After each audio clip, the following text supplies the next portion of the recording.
नमस्कार दोस्तों, आज बताने वाला हूं सीबीडीटी ने यहां पे आईटीआर के सभी फॉर्म लगभग रिलीज कर दिए हैं। असेसमेंट ईयर 24-25 के लिए, मतलब कि फाइनेंशियल ईयर 23-24 के लिए आईटीआर का फॉर्म रिलीज कर दिया गया है।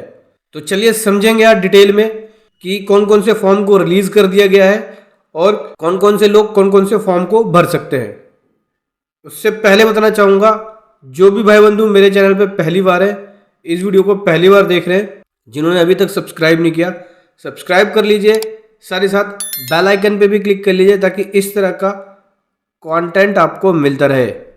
सो दोस्तों, सीबीडीटी ने, central board of direct taxes ने यहाँ पे नोटिफिकेशन को इशू करके आईटीआर के फॉर्म को रिलीज कर दिया है। जैसे कि नोटिफिकेशन नंबर 19/2024 का देख सकते हैं, जो कि 31 जनवरी 24 को इशू हुआ है।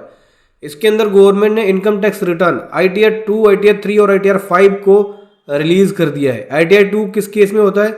आईटीआर 2 जब आप फाइल करते हैं तो जब कैपिटल गेन बनती है या और अदर इनकम होती है तो फाइल करते हैं। आईटीआर 3 में आप business income, capital gain, salary, बहुत सारी इसके अंदर इनकम्स कवर होती है। आईटीआर 5 के अंदर पार्टनरशिप फॉर्म के लिए, ट्रस्ट के लिए भी आईटीआर 5 यूज करते हैं। ठीक है, असेसमेंट ईयर 24-25 के लिए ये आईटीआर इंट्रोड्यूस कर दिया गया है। इसके बाद नोटिफिकेशन नंबर 16 देख सकते हैं, 16/24, जो कि 24/1/2024 को इशू किया गया है। इसमें आईटीआर 6 को इंट्रोड्यूस किया गया है, असेसमेंट ईयर 24-25 के लिए इंट्रोड्यूस कर दिया गया है। इससे पहले कुछ दिन पहले गवर्नमेंट ने ही आईटीआर 1 और आईटीआर 4 को भी इंट्रोड्यूस कर दिया था 24-25 की, मतलब 1 से लेके 6 तक आईटीआर।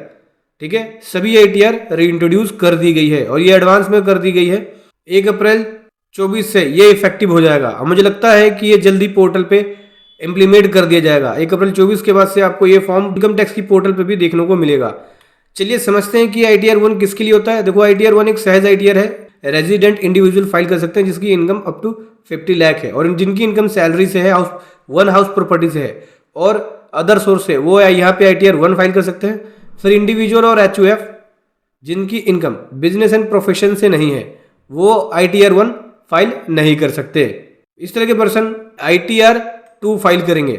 जिसकी इनकम बिजनेस एंड प्रोफेशन से है, वो आईटीआर 3 फाइल करेंगे। आईटीआर 4 जो है उन सभी इंडिविजुअल और एचयूएफ के लिए है जिसकी income up to 50 lakh rupees तक है।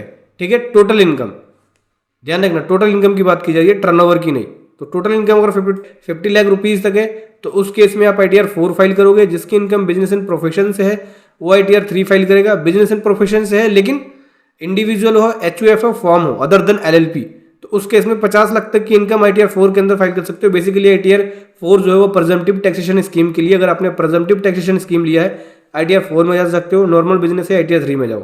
ठीक है, आईटीआर 1 में सैलरी इनकम हो गई, वन हाउस प्रॉपर्टी हो गई, इनकम फ्रॉम सैलरी हो गई। कैपिटल गेन है, आईटीआर 2 में जाओ। ठीक है, सैलरी इनकम भी और कैपिटल गेन भी है तो आईटीआर 2 में जाओ।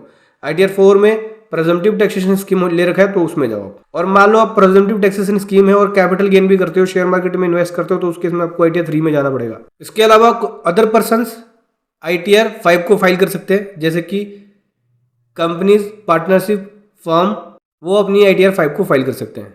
कंपनीज अदर देन जो क्लेम कर रहे हैं एग्जेम्पशन सेक्शन 11 का, वो आईटीआर 6 को फाइल कर सकते हैं। तो ये सभी आईटीआर जो है वो इनकम टैक्स पोर्टल पे आपको जल्द ही देखने को मिल जाएगी। गवर्नमेंट ने एडवांस में ये फॉर्म रिलीज कर दिया है, क्योंकि जैसा कि आप सभी जानते हैं इलेक्शन आने वाले हैं, तो पहले ही तैयारी गवर्नमेंट करके चल रही है। ये अब आपको इनकम टैक्स पोर्टल पे देखने को मिलेगा। सो दोस्तों, ये था कमाल का कंटेंट जो मैं आपके सामने लेकर आया। वीडियो कैसे लगी जरूर बताएं। Thank you so much. जय हिंद, वंदे मातरम।